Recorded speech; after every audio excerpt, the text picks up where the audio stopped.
Hello, and welcome to the Leading with Andrew show with me, Andrew. I'm so glad you're here. This is a show all about communication and the universal motivation to get better at it. So whether you are an established speaker, or you are facilitating to top executives, or you just want to get better at articulating what it is that you want, I promise you an energized dose of tips and tools. Every episode, I bring you guests who are extraordinary communicators across several industries. So let's get into it. My guest today, John Sanei, is a future strategist, international keynote speaker, advisor to the world's leading Fortune 100 companies, 5 times best-selling author, I have 3 of his signed books here, co-host of award-winning podcast The Expansive, global expert at Singularity University, faculty at Duke Corporation Education, associate partner at the Copenhagen Institute for Future Studies, and his latest keynote, the Human-AI Symphony, orchestrating value creation for today and tomorrow. In one of the greatest technological revolutions of all time, AI and human collaboration is becoming an integral part of our world. In his keynote, John shows how AI has evolved from curation to creation, from a tool to an unprecedented personal and work partner. He provides a framework and case studies on how to leverage the interface between humans and artificial intelligence for exponential value creation for your team and organization today and tomorrow. John, welcome. Thank you so much. Great to be here. It is such a pleasure to have you here. Now, just to build a bit of context for everybody that's listening and watching, I still remember the first time I saw you speak. It was 2019 at BizGroup headquarters. And this was a time just before Canva became really, really big and people got sort of really professionals at all of the artwork. And I remember you had a slide up on your presentation and it was a mask of these flames sort of indicating something. And I was like, oh my God, that is one of the coolest things I've ever seen. This guy is so cool. He's so futuristic. Like, how do I get more? And then that's why I purchased 3 of your books. I know you've released another 2 or 3 since Foresight when I saw you speak. But it's just such a pleasure to, 4 years later, have you sitting in front of me and ask you a couple of questions. Well, great to be here. I remember that talk well. It was great. It was my first time I did work with any BizGroup people. And congratulations for being with them now. Yes, 3 days in, I'm super excited. Good. You have just come off, jumping straight into the questions, you posted something on LinkedIn that I absolutely loved and latched onto. Last year, you did 52 talks across an audience of over 15,000 people. You traveled to 43 cities on 66 flights. Yep. How do you do it all? Well, look, I think the thing is a lot of people ask me if I get tired from the traveling. And my response always is, if you truly, truly love what you do, it's an exciting adventure. And that's really what it is for me. I use my plane time to work, to meditate, and just imagine being in an office somewhere. I just sit on a plane. And I often joke that my office address is 30,000 feet, preferably in business class. So I really think it's at the heart of it is, are you doing what you love? And are you doing what you're supposed to be doing here on earth? And then everything else seems kind of easy. And if you're doing something that's grudgingly doing it, even the smallest thing is a bit of a mission. But moving around the world, arriving, also remember, I've built a career, and Jim Carrey actually said this in an interview. He says, I don't know what I've done right in my life, but everywhere I go, people are exceptionally happy and laughing. So in his real life, everywhere he arrives, they're like, oh my God, it's Jim Carrey. And I'm maybe a fraction of that because every time I arrive at an event, people are excited to see me. I do the talk. They're even more excited afterwards. They're excited to work with me again. So it's such a pocket of energy when you arrive at the event. So it's always fueling me and it's always exciting. So I absolutely love it. That's amazing. I mean, like your reputation will enter a room wherever you go, right? And I mean, I think the whole of the lobby of the building that we're currently in, you're like, John. So I can definitely be a testament to that. Where did it start for you? Where did you realize when you were growing up or in your early career, where were you like, you know what?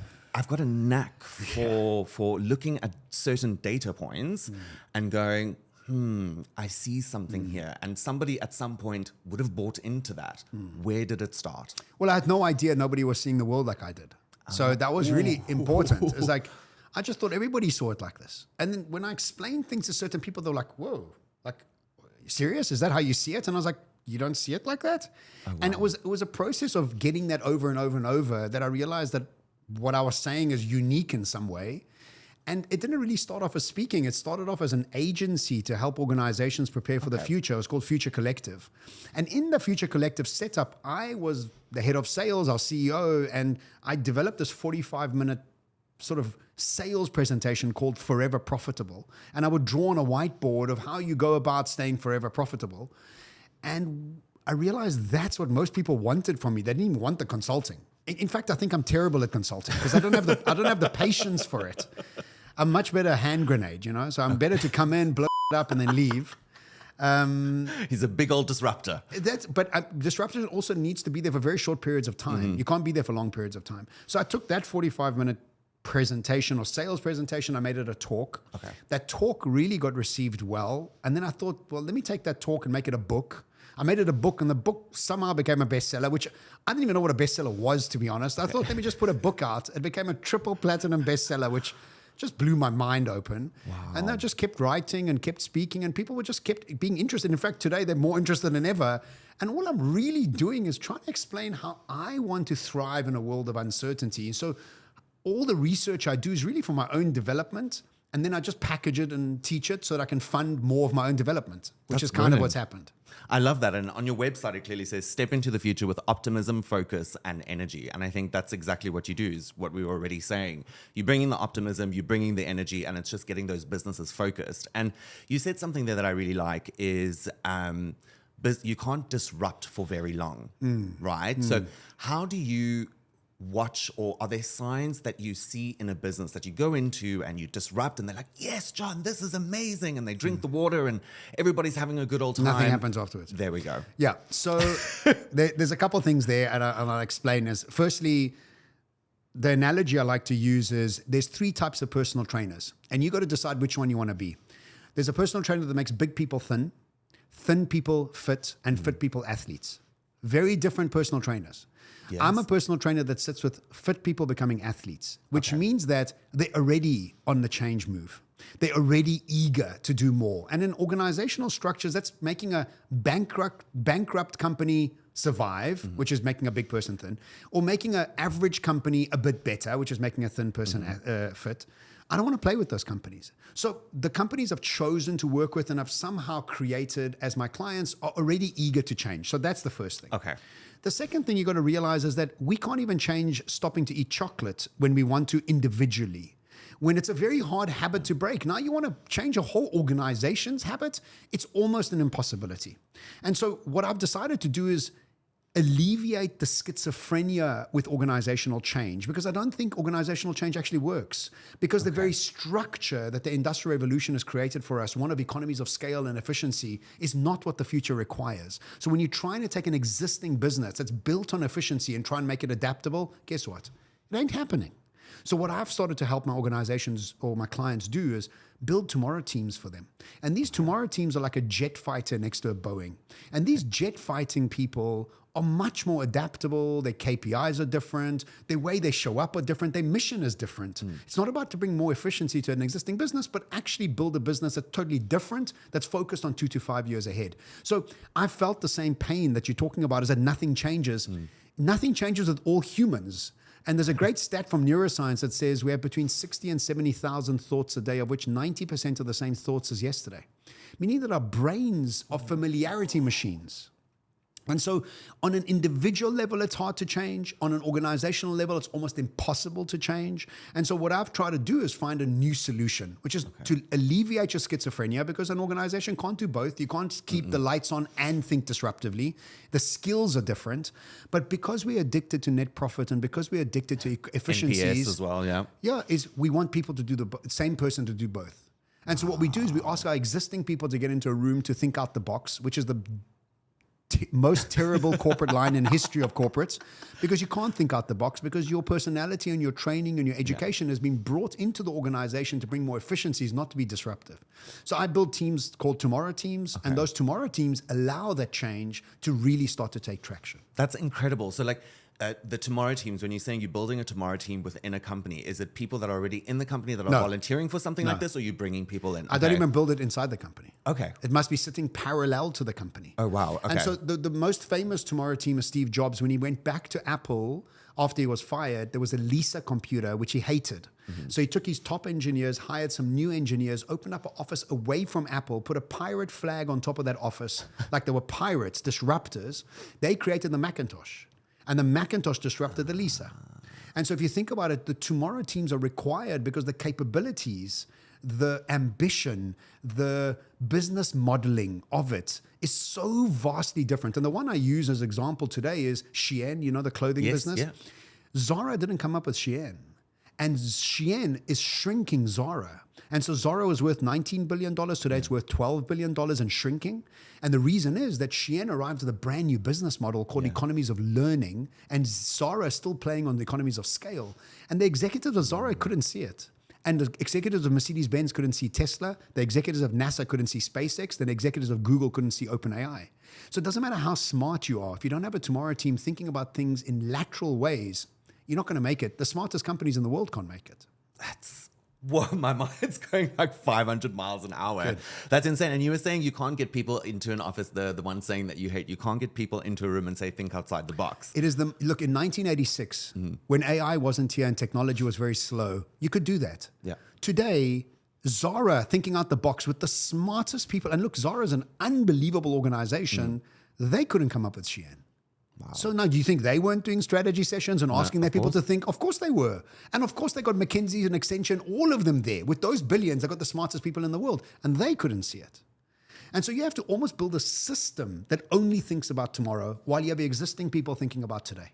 The future is just vastly too different to ask your existing people to think out the box. And I say to all my clients, I said, stop making yourself look ridiculous. Because what you're doing is you're regurgitating yesterday's information with new packaging. And I was working with some banks in South Africa, and I was with Investec, and I said to Investec, they were doing exactly the same thing. I said, do you think Sanlam's not doing this? Do you think ABSA's not doing this? Taking your existing business and repackaging it? I think, well, who are you kidding? You're kidding nobody. Yeah. And so building in a tomorrow team is really the only way you can actually prepare for tomorrow without making your existing people schizophrenic. Whoa. Going back to the out-the-box thinking, on your website, you say beyond the box thinking. And I think you've explained that really, really nicely now. Now, talking about technology, and the one thing that I wanted to add over there as well is maybe sometimes people can't keep up because of the ratio at which we are expanding. Because if you look at how technology was expanding from the 80s to the 90s, that's doubled, if not quadrupled, from 90s to 2000s and up until where we are today. Now, diving into your keynote, the one thing that really, really, really stood out for me in how you marketed was liberating professionals from drudgery. Say more. Yeah. So understand that what's happening at the moment is technology is making a lot of the things that we were paid for free. And so what's happening is that we are still trying to do old pieces of work, which is feeling like drudgery in many ways. But if you start to apply yourself and to start to understand AI and something I call the AI opportunity radar, which is 4 quadrants of how you apply AI into your business, you start to realize that there's different variations of AI at different points of ambition that you can apply that take away drudgery. Okay. And so what we've always done, let's use an analogy. Okay. In the agricultural era, you and I would be paid to work the fields. When the tractor arrived, you working the fields is irrelevant. Why would you even work the fields? That was drudgery. Yeah. The tractor took it away. We've now got intelligence being replaced by AI, and we're still applying drudgery of intelligence to work when AI can do it much quicker, much easier.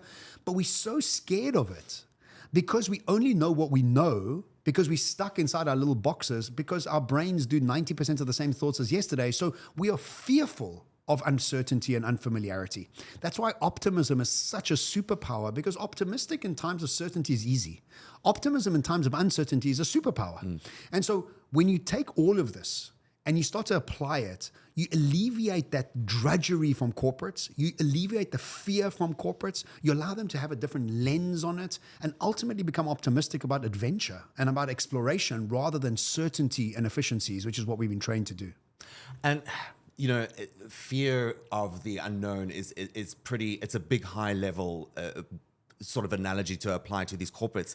What do you think is really, when you dig with the companies that you've worked with, what is really rooted in that fear of why aren't we taking the 4-quadrant model that you've developed for AI application? Why aren't we integrating it, and why isn't it easy? Why isn't it easy, John? So the thing is that it's not a corporate problem, it's a human problem. And the human being is unfortunately being trained for the economies of scale system. Okay. Schooling wanted you to fit into a system which was about efficiencies and profitability. We've all been trained in algorithmic intelligence, which is now being replaced by AI. That's fearful, because when farmers got replaced by steam engines, they were fearful because they were like, what are we going to do now? Now, there's a great quote from Einstein that is very applicable to this question. Is Einstein says, you cannot solve a problem from the same awareness that created it. And so what we're doing is we're asking existing people from an existing level of awareness, which has been educated to us by the Industrial Revolution structure, to come up with systems and processes and solutions for a world that's not economies of scale, that's not about efficiencies, but about adaptability. So the question we have to ask ourselves is, how do we change our awareness? And the only question we can ask ourselves is, what is awareness? And how do we change it? Because if I don't change it, I can't see any new solutions ahead of me. So we're fearful because our awareness is stuck in industrial revolution thinking. So the question is what is awareness? Yeah. And awareness is your personality. And so what is your personality? Your personality is made up of how you think, act, and feel. And if you're thinking the same thoughts every day, 90% of the time, your awareness is never changing. Now, if you're in survival mode and you've only been trained for this, and the future is changing, you are in anxiousness, frustration, sadness, and anger, no energy to be fascinated, excited, and curious about the future. So you have to just adjust your awareness, which comes with many different tools that you can actually start to change your awareness, because as you start to change your awareness, new solutions start becoming available to you. You know, if you go on holiday, all of a sudden, things that you couldn't figure out while you were in your normal life, all of a sudden become obvious when you're on holiday. What happened? Is you change your awareness. And you change your awareness because you stopped being in a high beta brainwave. And a high beta brainwave is what society is addicted to. You know, everybody seems to be anxious today. And so we all on... Did you take your anxiety medication? Anxiety medication. Yeah. So what's happened is that high beta brainwave has become the standard, which is a very, very terrible place, because a high beta brainwave says to you that you're in danger. You got adrenaline rushing through you. You never reach the end. You never have enough time. You've got no creativity. You're fearful of anything that's uncertain, because that's what happens to any animal when they're in danger. And so we have to change our brainwave from a high beta to an alpha brainwave. And when you go on holiday, guess what starts happening to you? Your brainwaves start changing. And as your brainwaves start changing to an alpha, all of a sudden your personality starts to change, because your personality is made by how you think, act, and feel. And when your thinking starts changing, your acting starts changing, your creativity starts changing. So what I always ask my organizations is, what are your practices to help your organization's people change their awareness? And they don't even do that. They just keep adding more pressure. And the more pressure... Party. Yes, have pizza, have Red Bull. And all that's doing is making you more anxious. Yeah. It's not even actually creating more creativity at all in any way. And so really the practice of changing awareness becomes the only solution any organization has.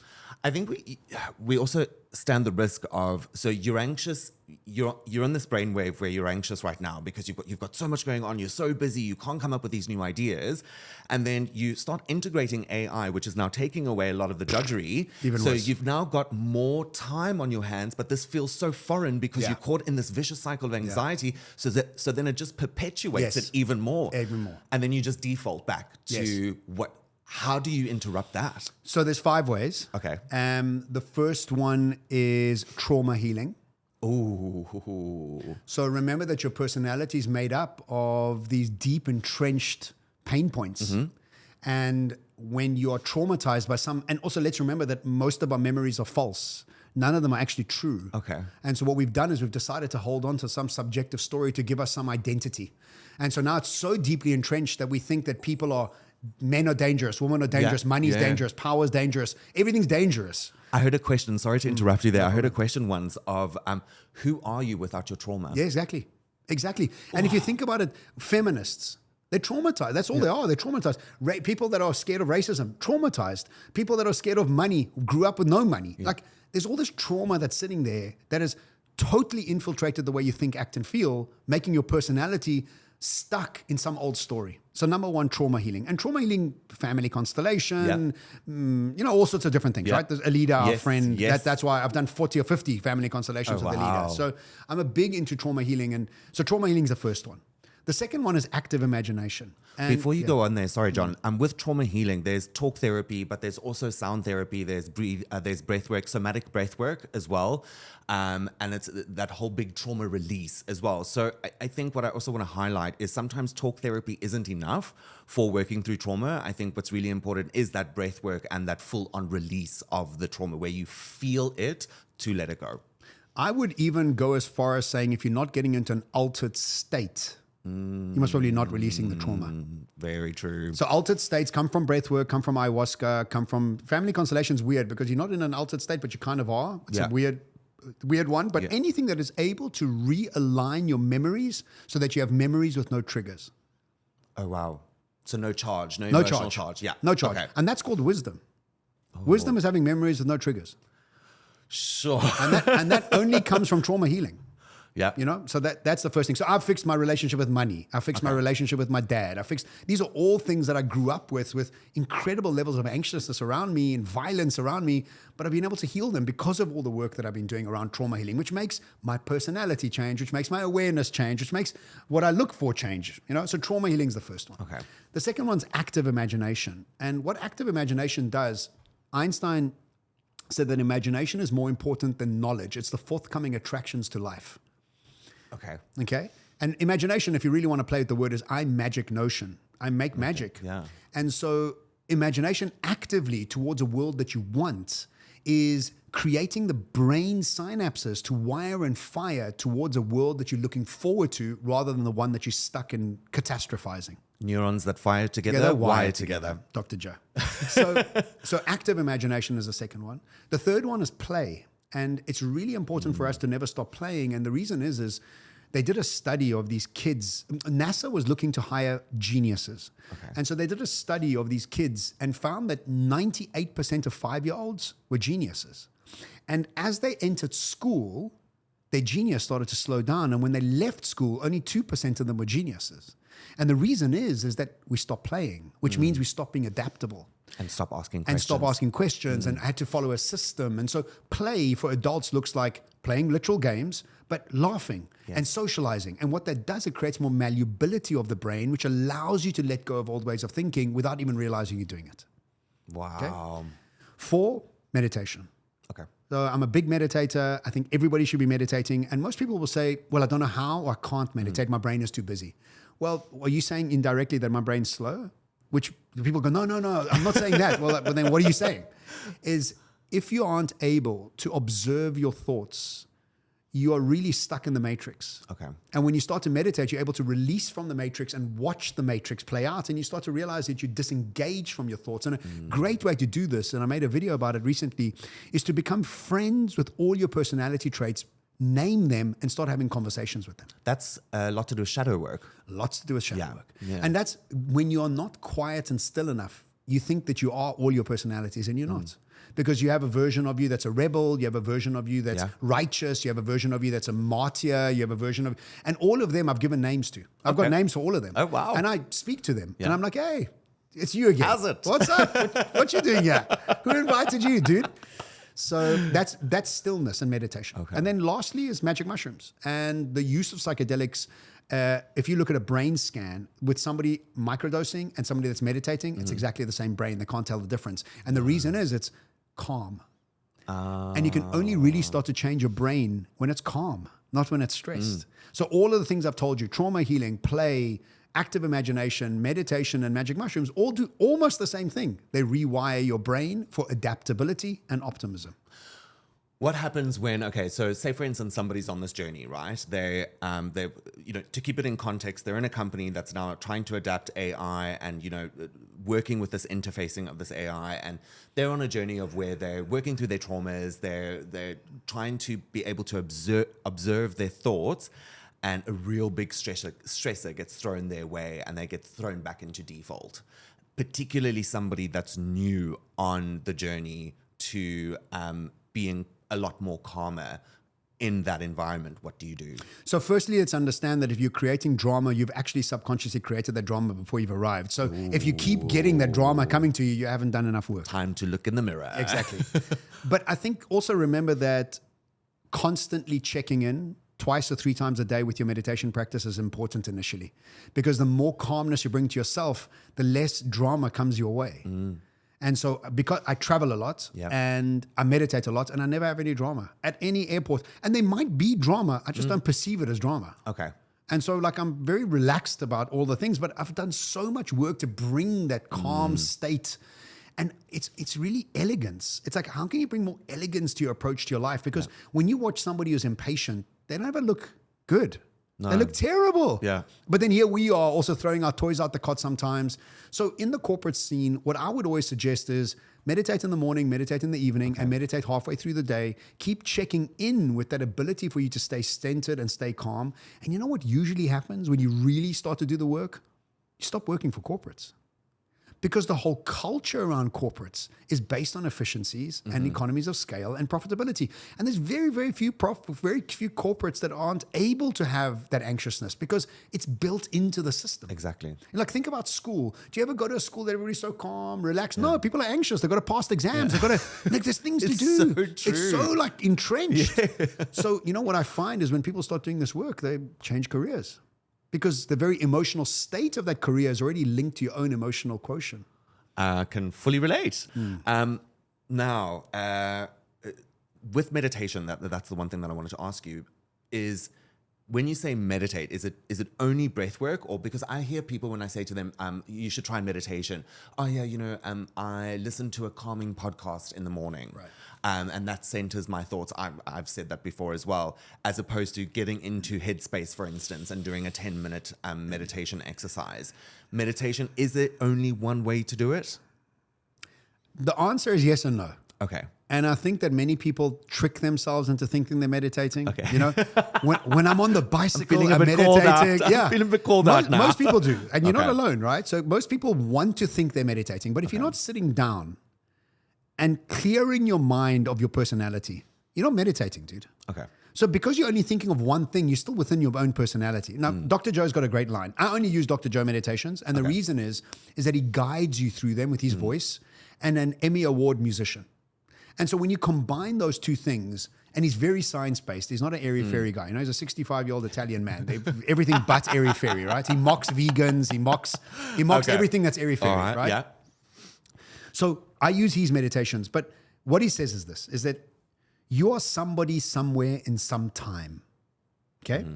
When you meditate, you become nobody nowhere in no time. You detach. You detach from yourself. Yeah. And when you stay there long enough, you become everything, everywhere, in all time. I am you, you are me. Yeah. Now, if you're not becoming nobody, nowhere, no time, you're not meditating. You're just relaxing. It's a great benchmark, though. Yeah, you're just relaxing. Yeah. So his meditations take 15, depends how fit you are, but takes 10, 15, 20 minutes and you become nobody, nowhere, no time. Now you've started meditating. It's actually taking you 20 minutes to start meditating. Yeah.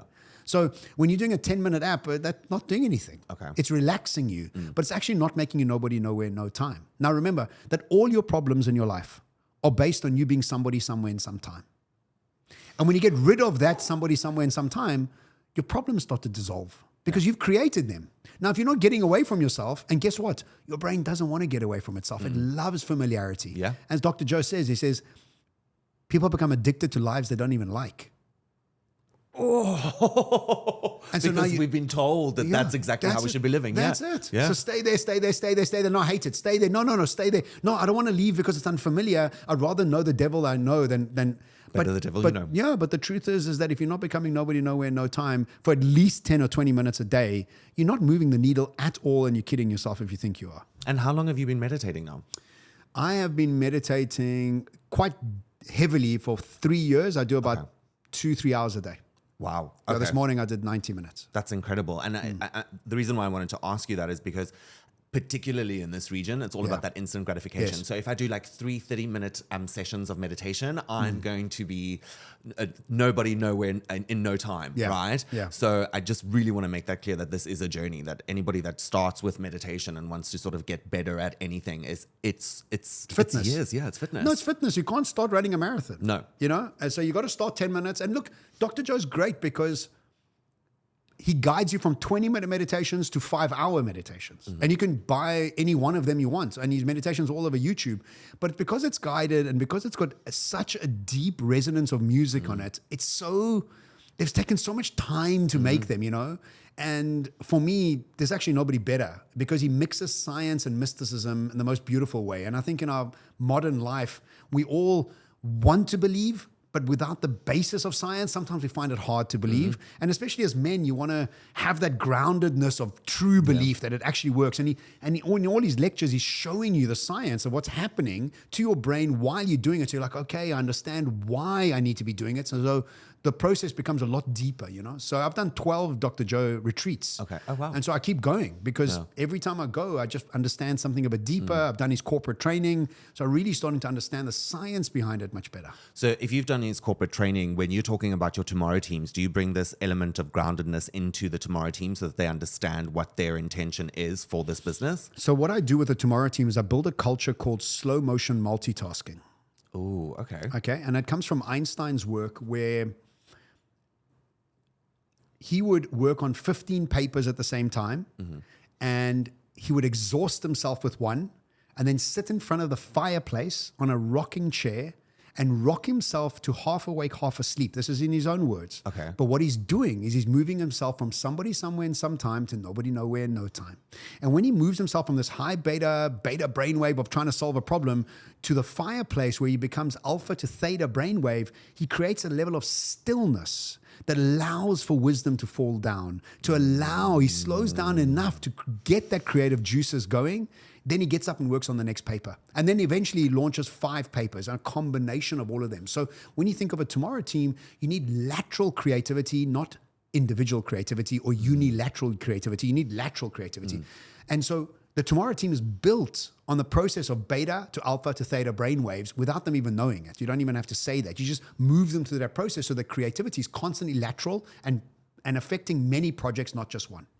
And I think, particularly working from an individual and with your Tomorrow teams, when people start on journeys like this with the 5 points that you were mentioning earlier, with the trauma healing, the meditation, you start to build community and you start attracting the people that are also on that journey with you so that you no longer feel, you perceive yourself to feel alone when you start on something like this. But once you give it time, you start attracting those people around you and you build your community. And I think that's what makes it a lot more sustainable is when you have people that are going along the route with you. Yes. That is incredible. Community broken down as common unity. There you go. And so you want common unity with people, but that happens naturally, My closest friends in Dubai are all meditation people. So we do sunrise meditations together, Dr. Joe, and we met all at Dr. Joe, in parts of the world, and now we all live here. So I think it's very helpful to have that community of friends around you. But as you start the journey, that happens naturally. Okay. Yeah. Now, coming back to your keynote, I've still got a couple of questions here as well. I love that. This discussion is incredible. Thank you so much. Pleasure. Say, for instance, now you're integrating AI and it's going well. It's going well in a business. The business is taking it on. And all of a sudden, this free time starts coming up. What do you think people are going to start filling this free time with now? Is it just going to be creativity or could it be potentially something detrimental? It depends on your trauma. Oh. Depends on your unhealed work. Yeah. You can get caught up in things that you're not supposed to be doing, or, just judging yourself for things that you should be doing. That's also a fine line. You could be doing things, but you're judging yourself for them. The next person next to you doing exactly the same thing doesn't judge themselves at all. And so that really depends on you. I think it's a very individual thing. Okay.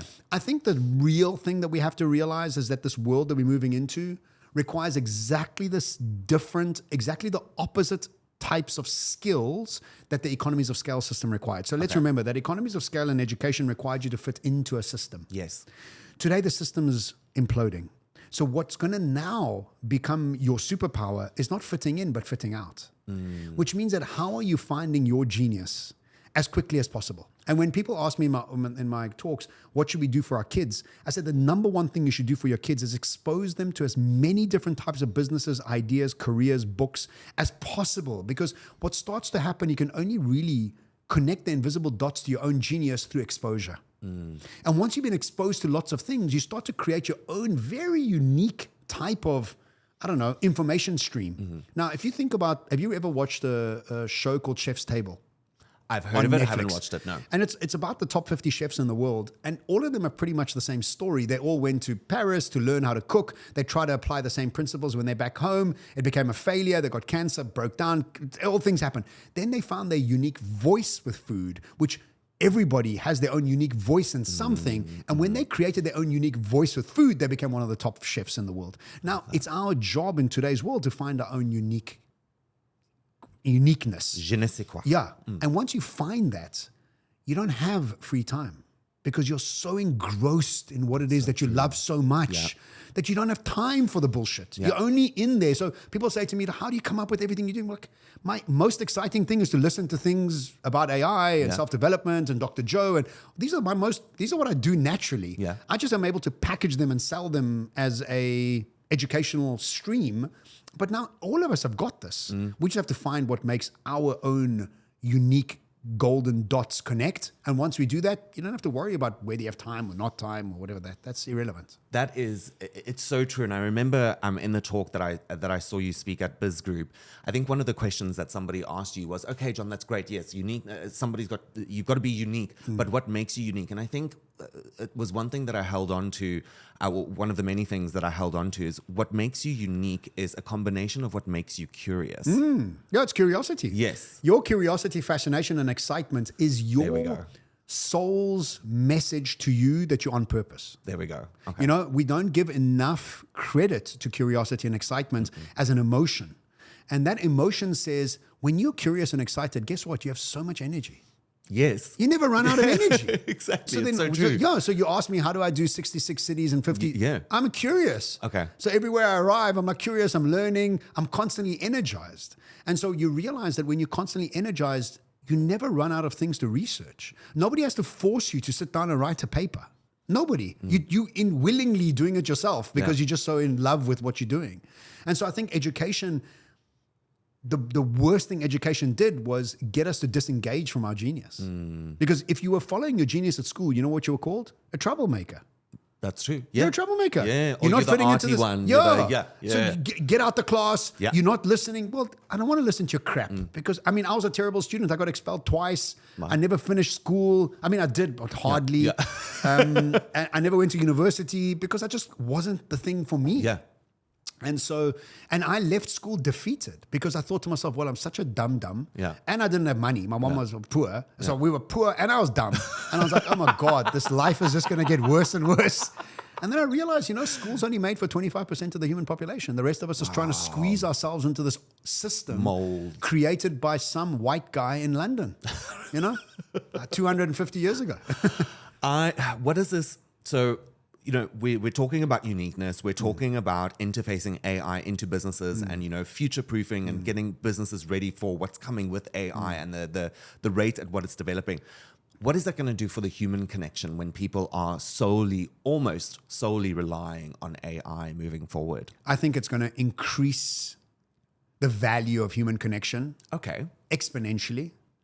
And I think that community will become one of the most sought after technologies of the future. Okay. And if you think about one of the happiest countries in the world, Denmark, Yes. they on average belong to 3.4 little communities, each person in Denmark. So on a Tuesday, they're saunaing. On a Thursday, they book club. On a Saturday. Yeah.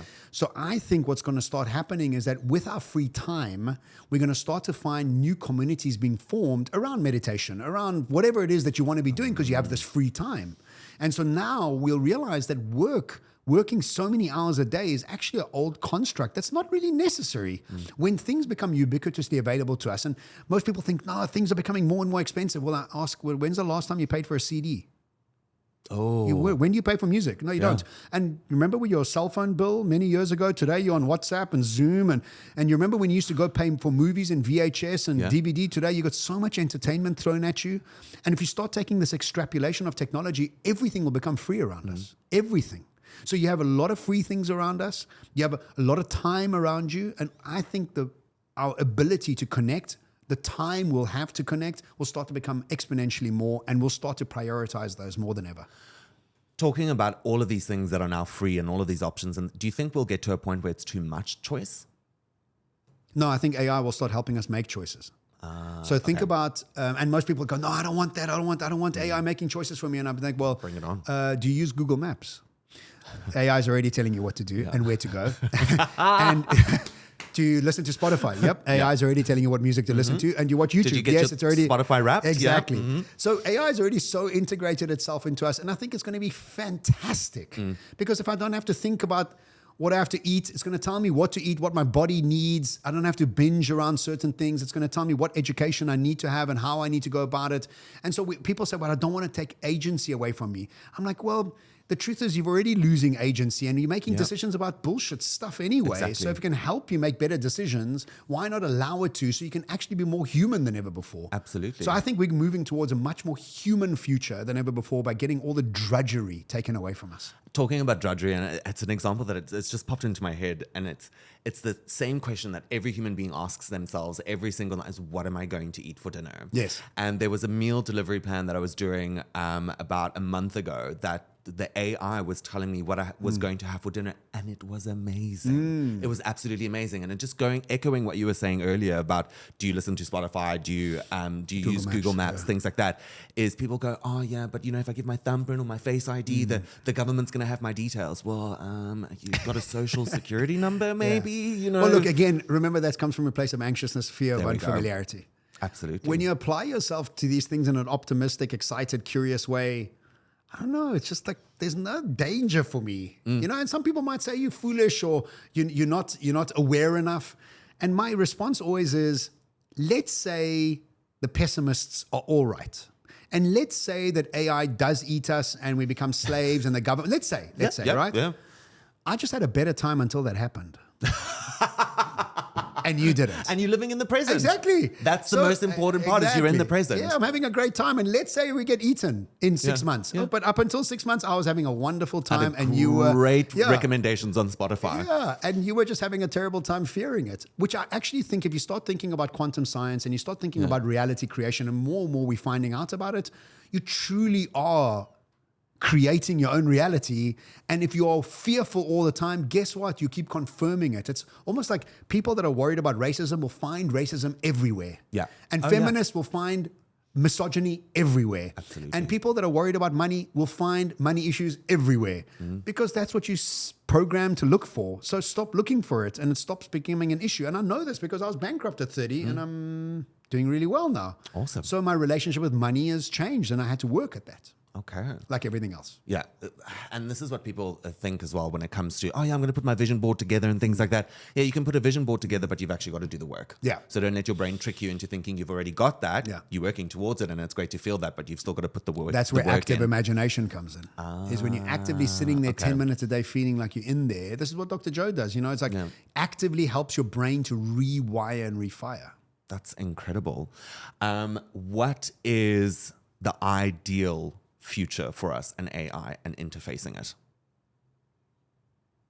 Look, I think technology is neutral and has always been neutral.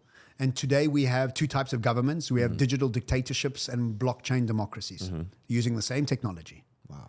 And so I don't think there's one answer. I think there's multiple answers.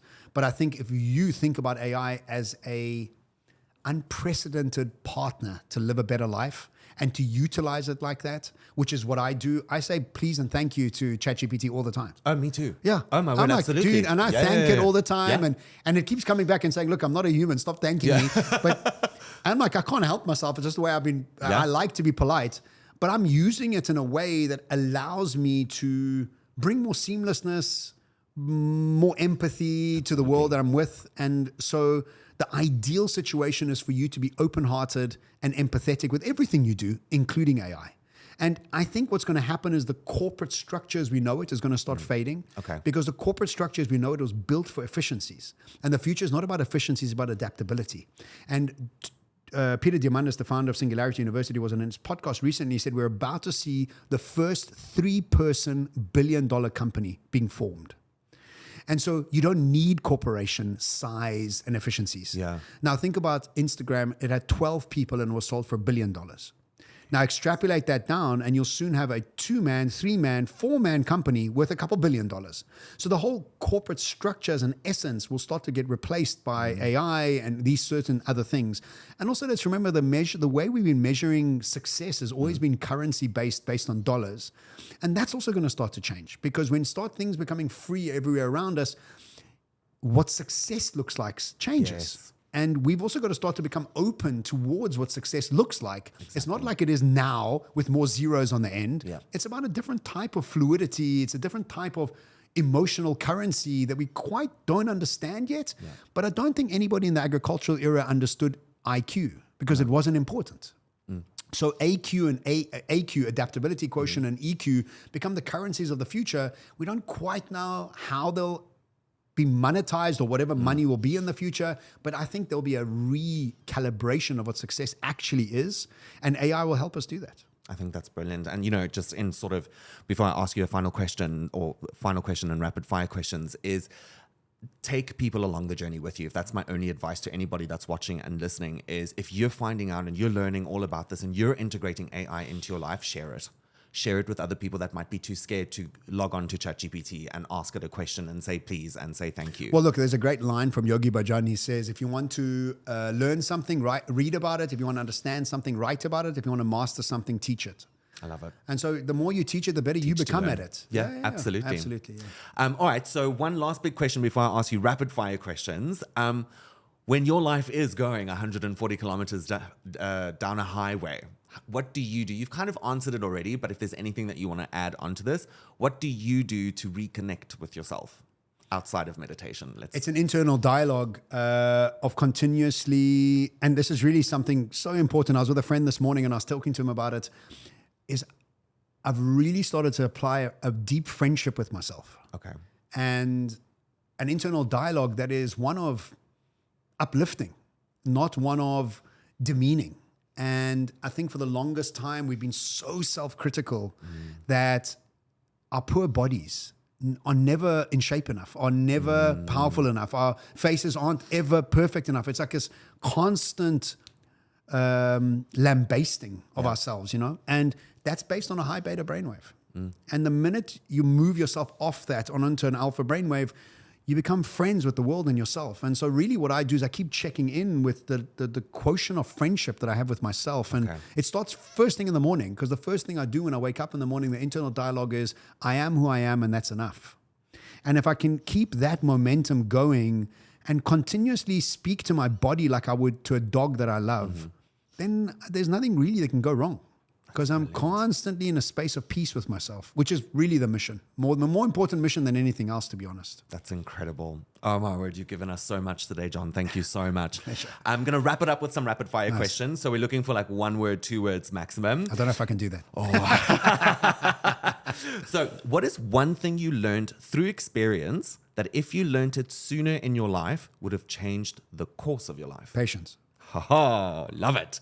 3 songs on your playlist, and why do you love them? I don't know what songs they are anymore. I listen to genres. Okay. So on Spotify, I have a couple songs. I don't even know what they're called, but I have them on repeat. Oh, really? So I don't actually know what they are. I love it. No, that's brilliant. Have you ever used Endel? No. Endel is an app that uses your heart rate, time of day, and AI to create beats based on what you want to do. Focus, relax, meditate, things like that. I'll be downloading that afterwards. Thank you. You're going to love it. You're going to absolutely love it. What do people get wrong about you all or most of the time? There's a great line that I read the other day. It said, if you have a problem with me, call me. And if you don't have my number, you don't know me well enough to have a problem with me. So I love that. Yeah, so I don't know what people think of me, to be honest. Brilliant. And the people that I do hang around with know exactly who I am. I'm always coming in I try and be as empathetic and interested in other people as possible. Okay. And I ask as many questions as possible about people, which people find a bit weird because most people are talking about themselves most of the time. And I'm highly interested in what makes people tick. So I think people appreciate the fact that I've just interested in what they're doing and who they are. I love it. Number one travel hack, Mr. 66 cities, 43 cities. It's so funny, you know, I was just rethinking my whole travel itinerary and the way I do it. And I'll tell you what it is. It's the ability to upgrade to business class. And that doesn't always happen. Let me tell you. That's no, the that dream. doesn't always happen. But Okay. 80% of the time, I'm getting it right. So Brilliant. I think that would be, and also, I think maybe more importantly is rehydrate. Yes. Rehydrate on the plane. Yeah. Make sure you're drinking a lot of dehydration on the plane as much as possible. Your body's really taking strain up there. So, Absolutely. yeah. Brilliant. You're on a private jet. You can have 3 people with you, famous or not famous. Who are they and what are you talking about? Obama, Nelson Mandela, and Jesus Christ. Whoa! What are we talking about? I don't know. Okay. I would think, I love Obama. I just the way he's able to present in a calm, elegant, powerful way. Coming from South Africa and having Madiba as a global icon, and so proud of what he did for our country. Yeah. And Jesus, I'm not even religious, but I think Jesus brought a consciousness to humanity that is still 2,000 years on, still on the go. I mean, think about the power that he brought. And so, I don't know what we'd talk about, but it'd be an interesting chat. I'm going to be there. I'm buying that business class ticket for that. Right, final rapid fire question. Finish the sentence. Getting better at communication is? Listening. I love that. I absolutely love that. John, thank you so much for your time today. It's been an absolute pleasure having you on the show. Where can we go and find you and connect with you the best way? Website? 8 billion people in the world, and I'm the only John Sanei out there. I have no idea how I lucked out, but there's no other John Saneis in the world. I've Googled it. Word.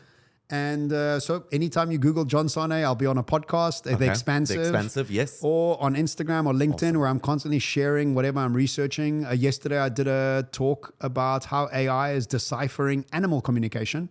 And now we're starting to realize that dolphins all have names and they speak multiple languages. And my God. and that plants that are dehydrated are sending out a different message that plants are in healthy spaces. And the voice of plants is as loud as a human voice, just on a different frequency. We can't hear it. So AI is starting to get us to realize that everything is communicating. We just haven't listened to it. So that was yesterday on Instagram. So go find me there. And you're on a communications podcast. So what a brilliant way to end. Thank you so much, John. My pleasure. Well, there you go. Another episode on communication. Thank you so much for joining us today. Don't forget to like, comment, subscribe, and most importantly, connect with us on Instagram at Leading with Andrew.